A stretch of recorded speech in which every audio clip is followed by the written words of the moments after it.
Good morning everybody. Success point Deoband में आपका फिर से स्वागत है।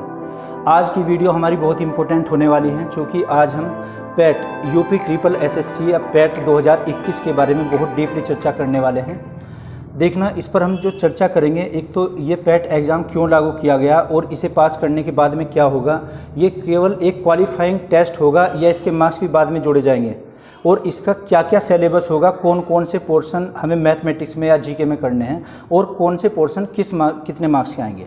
तो इन चीज़ों के बारे में हम बहुत ही डीपली एक डिटेल में जानने वाले हैं। तो शुरू करते हैं। देखना, पैट 2021 ऑल डिटेल्स, इसमें देखिए आप पैट क्या होता है। सबसे पहले तो पैट की फुल फॉर्म क्या होती है। देखना, पैट फुल फॉर्म क्या होगी, प्री एलिजिबिलिटी टेस्ट, यानी कि प्रारंभिक अर्हता परीक्षा। एक केवल स्क्रीनिंग टेस्ट होगा, इसे हिंदी में क्या कहा जाएगा, प्रारंभिक अर्हता परीक्षा। ये केवल एक प्री एग्ज़ाम होगा, प्रीलिमिनरी एग्जामिनेशन, और या इसको स्क्रीनिंग टेस्ट भी कह सकते हैं। स्क्रीनिंग टेस्ट यानी कि मुख्य परीक्षा से पहले ये होगा। और यूपीएसएससी क्या होता है फिर, ये यूपी ट्रिपल एसएससी। तो ये क्या है फिर, पैट में और यूपी ट्रिपल एसएससी में क्या दोनों में रिलेशन है। ये एक आयोग होता है, जैसे हम पढ़ते हैं ना लोक सेवा आयोग, UPPSC Uttar Pradesh public service commission क्या होता है, यूपीपीएससी।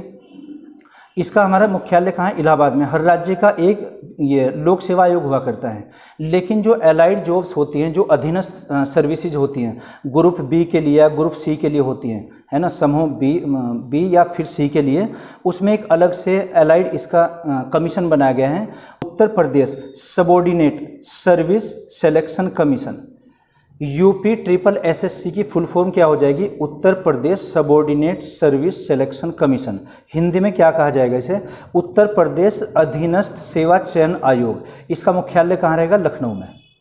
हमारा उत्तर प्रदेश का कहाँ है, लखनऊ। और लोक सेवा आयोग का हमारा कहाँ है, ये इलाहाबाद में है ना, प्रयागराज में। तो यूपीएससी और पैट में क्या रिलेशन हुआ दोनों में। देखना, जैसे हमारी 10वीं की जो हमारी 10th की परीक्षा है, कौन लेता है, उत्तर प्रदेश बोर्ड या फिर सीबीएसई से हम पास करते हैं।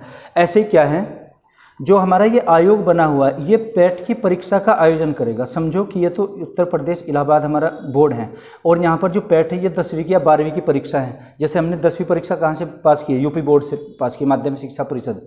और 12वीं की कहाँ से की है, किसी ने सीबीएसई से की है और किसी ने उत्तर प्रदेश बोर्ड से की है। तो ये किसमें, जैसे ये पैट की परीक्षा है, ये एक आयोग होगा जो इस परीक्षा को ऑर्गेनाइज कराएगा। आगे बढ़ते हैं। अब ये देखते हैं कुछ बेसिक जानकारी, है ना। ये मैं आशा करता हूँ कि आपने सभी ने अप्लाई कर दिया होगा पैट के लिए, चूँकि ये अनिवार्य कर दिया गया यूपी में सभी के लिए, है ना। इसको अदर स्टेट के भी बढ़ सकते हैं, लेकिन उनके लिए वो सामान्य में माने जाएंगे। कोई रिजर्वेशन या आरक्षण का कोई प्रावधान नहीं उनके लिए। खैर, एक तो जो पैट एग्जामिनेशन है, इसकी जो लास्ट डेट है, बिगिनिंग जब हुआ था, यानी कि जब फॉर्म भरे गए, कब, 25 मई को। 25 मई से स्टार्ट था और लास्ट डेट थी इसकी 21 जून, 21 जून। एज क्या थी इसके लिए, 18 to 40, 18 से 40 वर्ष इसकी आयु है। और एज रिलैक्सेशन, जो आयु में छूट दी गई हैं, वो ओबीसी और एससी एसटी के लिए जो भी प्रावधान होते हैं, ओबीसी के लिए 3 साल के लिए, एससी और एसटी के लिए 5 साल का इसमें एक रिलैक्सेशन होता है, छूट होती है। योग्यता इसमें क्या है, कम से कम 10वीं पास होना चाहिए, इससे अधिक ही होना चाहिए। 10वीं निम्नतर है, 10वीं से कम का नहीं बढ़ेगा, पास आउट होना चाहिए। एप्लीकेशन फ़ीस कितनी है, ओबीसी और जनरल के लिए कितनी, 185 रुपये हो जाएगी, एससी एसटी के लिए 95, और फिजिकल हैंडीकैप्ड जो होंगे, दिव्यांग के लिए 25 रुपीज़ होगी ये फ़ीस। तो ये तो बेसिक जानकारी है, आपने अगर अप्लाई किया होगा तो तब इन बारे में जानते हैं। तो खैर, हम ये देखते हैं कि जो पैट का एग्ज़ाम होगा, क्या ये कंपलसरी किया गया है सभी के लिए, और इसे पास करने से क्या होगा, ये चीज़ बहुत महत्वपूर्ण है। देखना, पैट 2021 डिटेल्स, उत्तर प्रदेश शासन के कार्मिक अनुभाग 3 के शासनादेश संख्या, है ना, 1003/27 का 2020 13/17 ये नंबर क्रमांक दिया गया है, के द्वारा 2020 द्वारा समूह ग के पदों पर भर्ती हेतु द्विस्तरीय परीक्षा आयोजित की जाएगी। देखना, जो प्री परीक्षा हुआ करती थी और मेंस होती थी, जो मेंस, एक तो प्री परीक्षा होगी, ये प्री एग्जाम सभी के लिए किया गया है, ग्रुप ये सी के लिए, समूह ग के लिए। अब समूह ग के लिए ये एक द्विस्तरीय परीक्षा होगी, जिसमें प्रारंभिक परीक्षा होगी, और कोई भी हो जाए, ग्रुप सी जैसे लेखपाल के भी फॉर्म निकलेंगे, लेखपाल होता है, या फिर हेड कांस्टेबल यूपी पुलिस है ना, ये पुलिस के होते हैं, ये भी ग्रुप सी में आते हैं। यानी कि जो भी कलर्स तबका होगा, बाबू होते हैं जैसे एलडीसी यूडीसी, वो सब किस में है, ग्रुप सी में होते हैं। तो ग्रुप बी और ग्रुप सी का आयोजन कौन करता है, यूपी ट्रिपल एसएससी, एक आयोग बना है कम्प्लीमेंट्री इलाहाबाद में।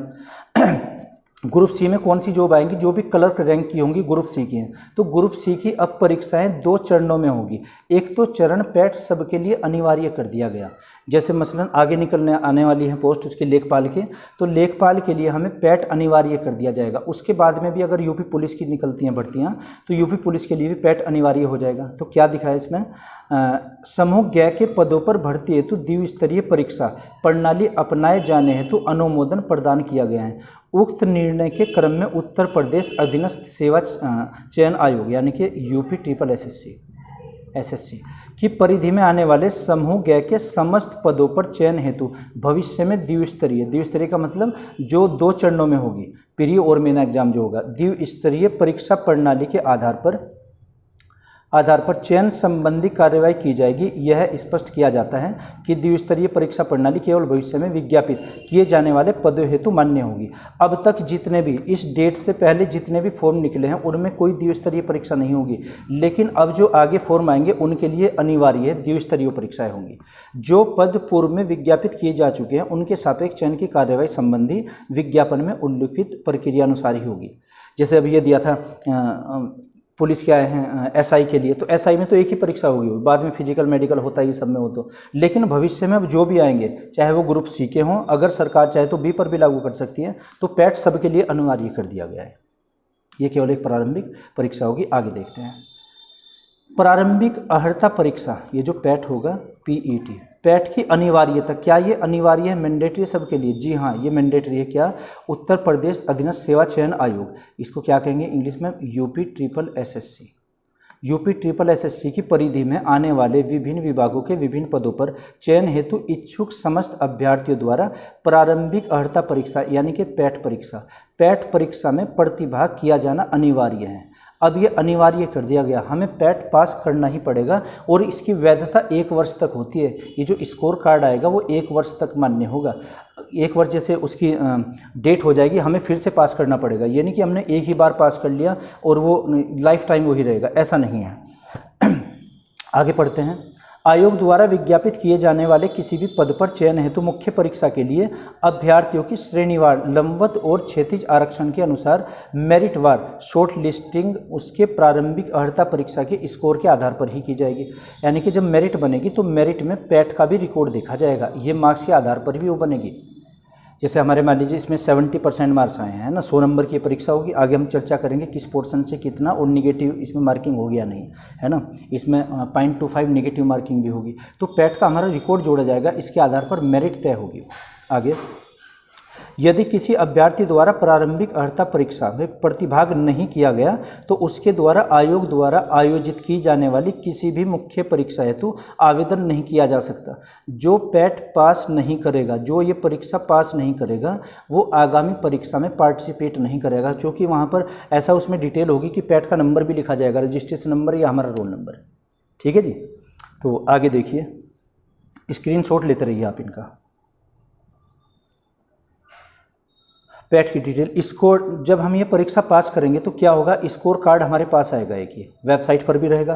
प्रारंभिक अर्हता परीक्षा यानी कि पैट, जो पैट होगा प्रारंभिक अर्हता परीक्षा में प्रतिभाग करने वाले अभ्यर्थियों का स्कोर परीक्षा परिणाम आयोग की वेबसाइट पर अपलोड किए जाने की तिथि से 1 वर्ष तक मान्य होगा। ये जो हमारा पैट होगा ये केवल 1 वर्ष तक ही मान्य होगा।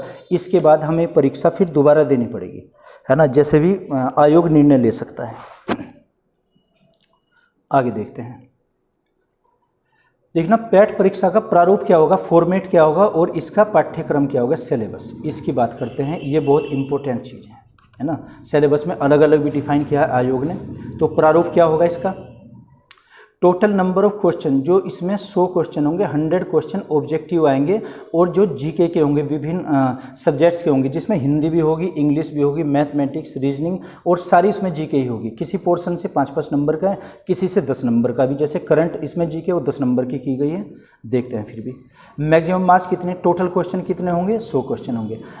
ये पूर्णांक कितने होंगे, अधिकतम इसमें मार्क्स ये आ जाएंगे 100, यानी कि एक क्वेश्चन एक ही नंबर का होगा। ड्यूरेशन इसकी अवधि कितनी होगी, 2 घंटे का हमारा पेपर होगा और ये कंप्यूटराइज होगा, कंप्यूटर बेस्ड। नेगेटिव मार्किंग 1/4 होगी इसमें, यानी कि 0.25 की नेगेटिव मार्किंग। 4 क्वेश्चन गलत होने पर 1 नंबर काटा जाएगा हमारा, है ना, इसका मीनिंग हुआ। तो 0.25 इसमें क्या आ जाएगी, नेगेटिव मार्किंग 1/4 की होगी। और इसमें जो क्वेश्चन का लेवल होगा 10वीं और 12वीं के आधार पर, जो 10वीं और 12वीं में हम जीके पढ़ते हैं, कुछ क्वेश्चन ऐसे वो सब आएंगे जो जनरल कंपटीशन में होते हैं, यही सब, जैसे पुलिस का सिलेबस होगा लगभग ऐसे ही होगा। आगे देखिएगा आप पैट, इन्होंने अपनी वेबसाइट पर एक ये भी दिया कि किस पोर्शन से कितने हैं। हालांकि इतिहास में कौन कौन से टॉपिक होंगे अभी हम आगे इसको एक्सप्लेन करेंगे बहुत डीपली। तो सब्जेक्ट नेम क्या है, इंडियन हिस्ट्री का कितना, टोटल मार्क्स होंगे 5 मार्क्स, यानी कि 5 नंबर के इससे पूछे जाएंगे। इसका मतलब ये हुआ 1 नंबर का एक क्वेश्चन होगा, तो 5 क्वेश्चन इतिहास से आ सकते हैं। अब इतिहास भी 3 होते हैं, प्राचीन, मध्य और आधुनिक होता है, उन पर चर्चा करेंगे। दूसरा देखिएगा इंडियन नेशनल मूवमेंट, है ना, एक इसमें राष्ट्रीय आंदोलन, ये 5 नंबर के क्वेश्चन पूछे जाएंगे। 5 ज्योग्राफी से कितने होंगे, 5 क्वेश्चन 5 नंबर के। इंडियन इकोनॉमी से 5 नंबर के। Indian constitution and public administration या सिविक्स सही है, इसमें 5 नंबर के क्वेश्चन पूछे जाएंगे। ऐसे ही जनरल साइंस के क्वेश्चन होंगे 5, यानी कि 5 क्वेश्चन 5 नंबर के। एलिमेंट्री अर्थमेटिक जो मैथमेटिक्स होगा 5 नंबर का आ जाएगा एलिमेंट्री। आगे देखिएगा एलिमेंट्री अर्थमेटिक और भी इसमें दिया है 5 नंबर का, है ना, ये 2 बार दे दिया, यानी कि टोटल 10 हुए। जनरल हिंदी दी गई है 5 नंबर की।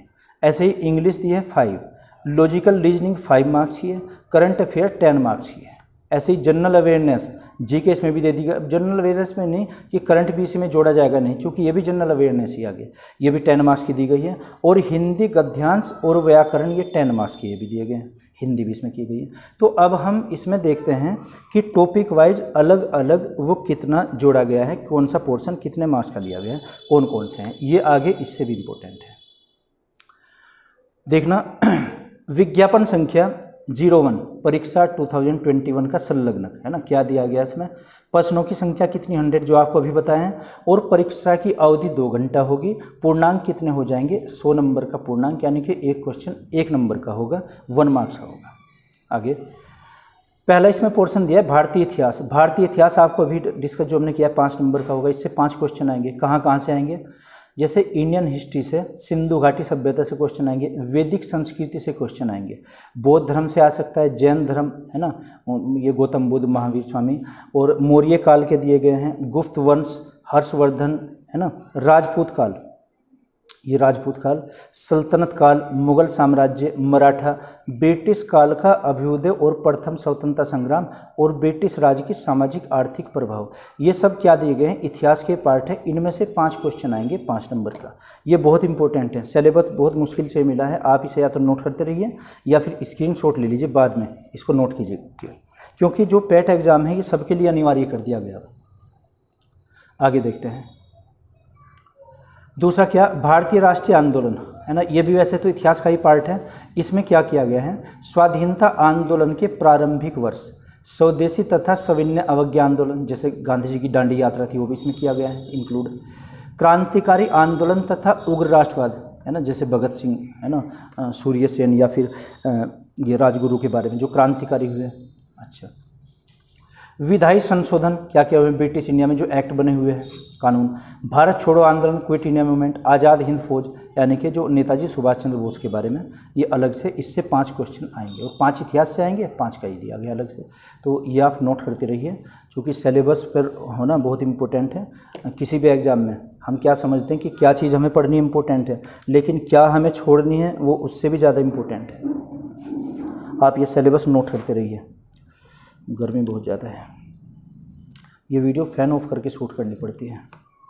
खैर, भूगोल में क्या दिया है, भारत और विश्व का भौतिक भूगोल, ये भूगोल कितना है, 5 नंबर का है। इसमें भी नदियाँ, भूजल संसाधन, पर्वत, पहाड़ियाँ, हिमनद,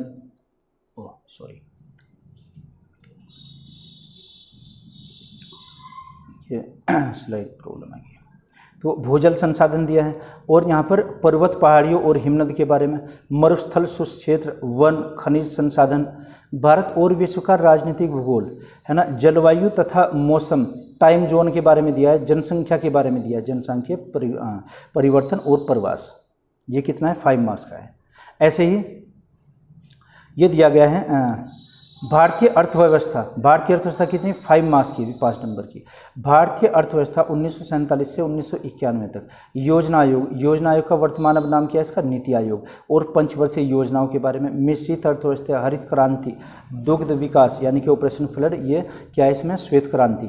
बैंकों का राष्ट्रीयकरण, बैंक वाला भी टॉपिक है। आगे देखते हैं, अगर कृषि सुधार, ढांचागत जिसको इंफ्रास्ट्रक्चर कहते हैं, और ये श्रम सुधार, लेबर रिफॉर्म आ जाएंगे। नेक्स्ट दिया गया भारतीय संविधान और लोक प्रशासन। तो भारतीय संविधान कितना है भी, 5 मार्क्स का है। इसमें भारतीय संविधान में क्या, भारतीय संविधान की मुख्य विशेषताएं, नीति निर्देशक तत्व जो चौथा पार्ट है, मौलिक अधिकार, मौलिक कर्तव्य यानी कि भाग 3, ये भाग 4 दिया है ऊपर। संसदीय प्रणाली है ना, लोकसभा राज्यसभा, संसदीय प्रणाली संघ और केंद्र शासित प्रदेश राज्य सरकार, और यहाँ पर जिला प्रशासन, स्थानीय निकाय, स्थानीय निकाय जो पंचायती राज होता है, जैसे भाग हम 11 में पढ़ेंगे, उसमें सॉरी अनुसूची नंबर 11 और 12 में भी आ जाएगा। तो ये बहुत ही विस्तार से इसमें दिया गया है जी। आगे सामान्य विज्ञान कितना, 5 मार्क्स का दिया गया है। ऐसे ही प्रारंभिक जो अंकगणित है, एलिमेंट्री अर्थमेटिक, पूर्ण संख्या, परसेंटेज, साधारण समीकरण, वर्गमूल, घनमूल, है ना, घातांक, औसत, 5 मार्क्स का दिया है ना। ऐसे ही ये भौतिक रसायन और जीव विज्ञान कितने का है, देखना भौतिक रसायन और जीव में वो नहीं दिया गया कि इसमें क्या क्या टॉपिक आएंगे, ये तो बहुत वाइड हो जाएगा ऐसे तो जो सिलेबस पहले ही बता दिया गया कि या तो 10वीं का है और या 12वीं तक का, 10वीं और 12वीं तक का, वही जो हम बेसिक जीके जो पढ़ते हैं, एक ही बुक काम कर जाएगी। तो वैसे सबकी हम अलग अलग ही वीडियो बनाएंगे। आगे आप देखिएगा सामान्य हिंदी, हिंदी कितनी है, 5 मार्क्स की। क्या क्या है इसमें टॉपिक, जैसे संधि, विलोम शब्द, पर्यायवाची शब्द, वाक्यांश, है ना, ये लिंग, संस्कृत, मुहावरे, लोकोक्तियाँ, सामान्य शुद्धियाँ। स्क्रीनशॉट लेते रहिए आप। अंग्रेजी में क्या है, जनरल इंग्लिश में, ये भी 5 मार्क्स की है ना। अंग्रेजी व्याकरण और अपठनीय गद्यांश 38% आएंगे, यानी कि उत्तर छाटने वाला जो होता है। आगे तर्क, रीजनिंग में क्या दिया, तर्क शक्ति में, लॉजिकल और रीजनिंग में, है ना, क्रम, रैंकिंग, रक्त समूह, कैलेंडर, घड़ी, कारण प्रभाव, ये सब दिया है, वही जनरल जो रीजनिंग रहती है। आगे देखिएगा, है ना, समसामयिकी, current affairs, current affairs 10 marks की दी है, देखना। तो ये बहुत डीपली हमें करनी पड़ेगी करंट अफेयर्स पे। भारतीय और वैश्विक, यानी कि इंडिया की दी गई है और वर्ल्ड की। आगे देखते हैं सामान्य जागरूकता, जनरल अवेयरनेस, ये भी 10 मार्क्स की दी गई है। तो जनरल अवेयरनेस कितनी है, 10 मार्क्स, ये भी जी के आ जाएगी। भारत और पड़ोसी देश, देश और राजधानी उनकी, भारत के राज्य और केंद्र शासित प्रदेश, भारतीय संसद, राष्ट्रीय और अंतर्राष्ट्रीय, है ना, यह है।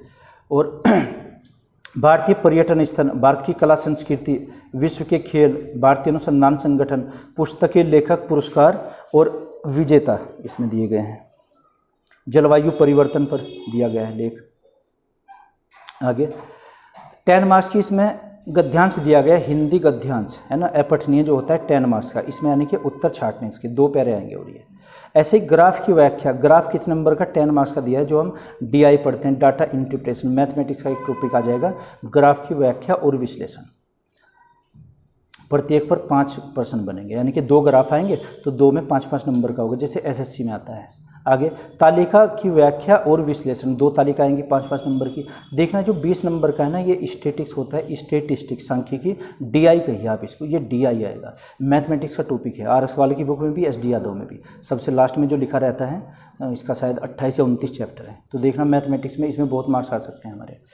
तो ये इस तरीके से अगर ये बात करें तो इसके सिलेबस दिया था, ये सिलेबस में भी टॉपिक वाइज आप इसके वीडियो अगर रिवाइंड करके देखें तो स्क्रीनशॉट लेते रहिए या नोट करते रहिए आप ये सिलेबस, इसके अकॉर्डिंग आपको प्रिपरेशन करनी है।